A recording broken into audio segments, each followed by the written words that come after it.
फातिमा जिन्ना पाकिस्तान के जिले इलाही यानी कि पाकिस्तान के निर्माता मोहम्मद अली जिन्ना की छोटी बहन थी।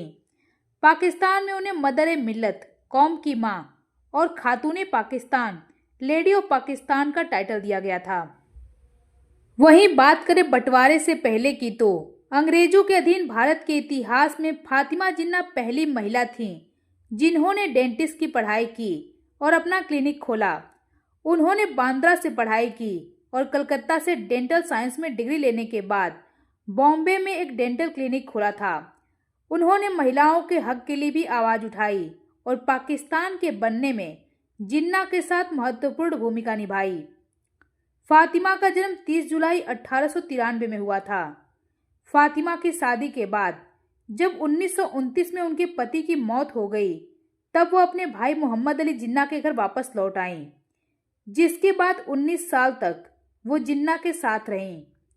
लेकिन 11 दिसंबर 1948 को मोहम्मद अली जिन्ना की मृत्यु के बाद जिन्ना की पूरी बागडोर अब फातिमा के हाथों आ गई।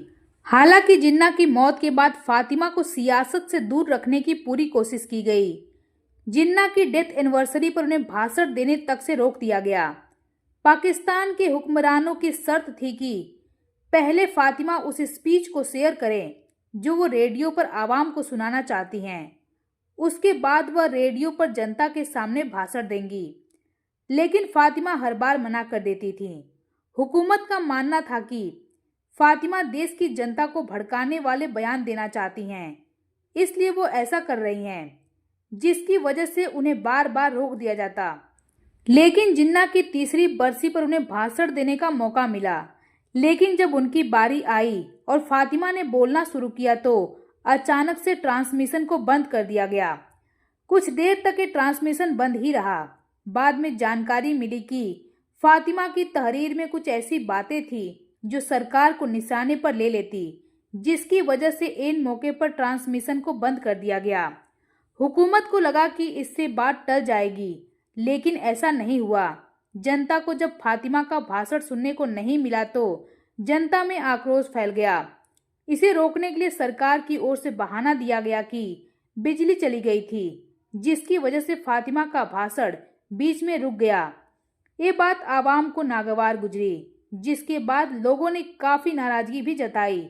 लोग फातिमा को सुनना चाहते थे, लेकिन पाकिस्तान के लोग फातिमा को राजनीति से दूर करने का मन बना चुके थे, जिसके बाद ना चाहते हुए भी फातिमा राजनीति से दूर होती चली गई।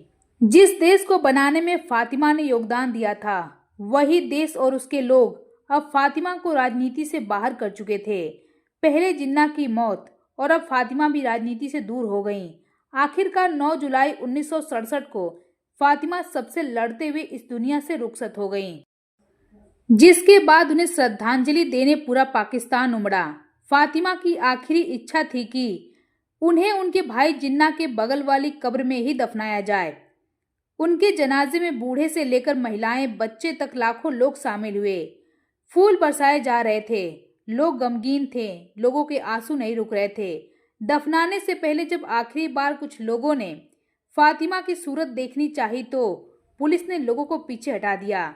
ये आखिरी वक्त था जब लोग फातिमा को देखना चाहते थे, लेकिन पुलिस ने पूरी आवाम को फातिमा से दूर कर दिया। ये बात लोगों को नागवार गुजरी और लोगों ने हंगामा मचा दिया। अब हालात काबू से बाहर हो गए, जिसके बाद पुलिस ने लाठीचार्ज शुरू कर दिया। भीड़ को तीतर बीतर करने के लिए आंसू गैस के गोले छोड़े गए। जवाब में भीड़ ने भी पुलिस पर पथराव कर दिया। इस भगदड़ में एक शख्स की मौत हो गई और कई बच्चे, महिला, बुजुर्ग जख्मी हो गए। जगह जगह आग लगा दिया गया। शहर के हालात बेकाबू हो गए। इसके बाद कई लोगों ने आरोप लगाया कि फातिमा का कत्ल हुआ है, तभी उन्हें चेहरा नहीं देखने दिया गया और सरकार ने फातिमा के इस तरह से बिना आवाम को चेहरा दिखाए दफना दिया। उस वक्त पाकिस्तान के नेता थे अयूब खान, जिन पर जनता आक्रोशित थी, लेकिन अयूब खान ने इस मामले पर कोई जांच नहीं करवाई और ये केस पूरी तरह से बंद कर दिया। पहले जिन्ना और फिर फातिमा ने इस दुनिया से रुखसती ले लिया, लेकिन जाने से पहले एक ऐसी लकीर खींच गए जो उनके जाने के इतने साल भी लोगों के जहन में जिंदा है। कुछ लोग आज भी पाकिस्तान के बंटवारे का जिम्मेदार जिन्ना को मानते हैं, जिन्ना ने पाकिस्तान का बंटवारा तो कर दिया, लेकिन सुकून उन्हें पाकिस्तान में भी नहीं मिला और ना ही उन्हें जाने के बाद फातिमा को।